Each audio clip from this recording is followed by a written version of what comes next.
So we have now finished up week 4, I guess it is. We opened up the week with the state of the judiciary.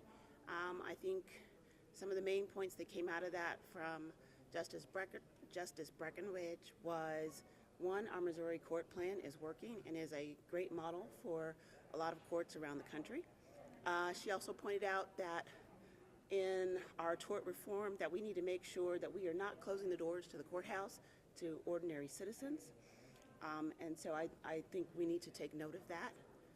Also, with week 4, we have yet to see anything on the budget.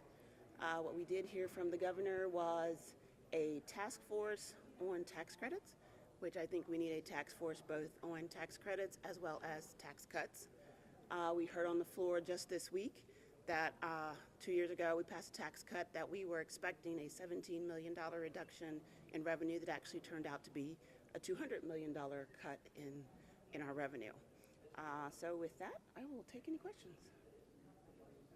Do you know who the members of your caucus will be on the committee that's going to look into reports of harassment in the Department of Corrections? Do you know who they'll be? We will only have one member on that committee, and it will be Bruce Franks. Okay. Is there any need to have that review now that the administration has changed and it's a new administration anyway? Is there a need to have a look into corrections? Oh, I think it absolutely is a need to have a look in corrections because clearly there are still issues. I am still getting phone calls from both past and present employees. And when such a large amount of money is being spent at public dollars, clearly steps have not been taken to make sure that this doesn't continue, and we need to look into that and find out what was really going on.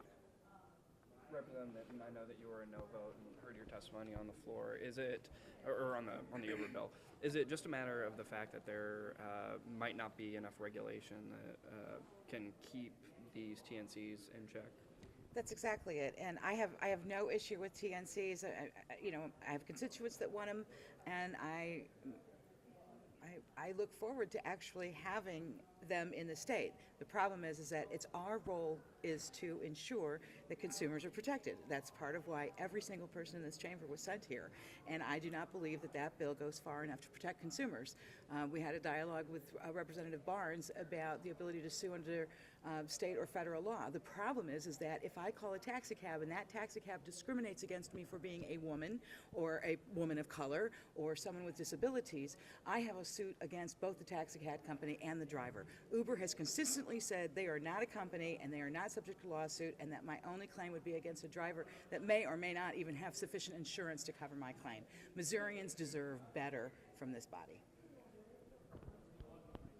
The question I've had for a long time on that is the liability in the event of an accident. If I'm a passenger and I get hurt, is Uber going to take care of me? Is it that driver's insurance on his own going to take care of me, or do I have to rely on my own resources? I believe does this bill affect? And I believe that the bill does address this, but that's been a consistent problem across the country, and Uber does have requirements about its drivers maintaining insurance. But again, as we discussed on the floor as to other issues, what is out there? What remedies are out there for folks that violate their own policies? How do we ensure that those drivers are actually following Uber's policies and or our laws? That's really the issue.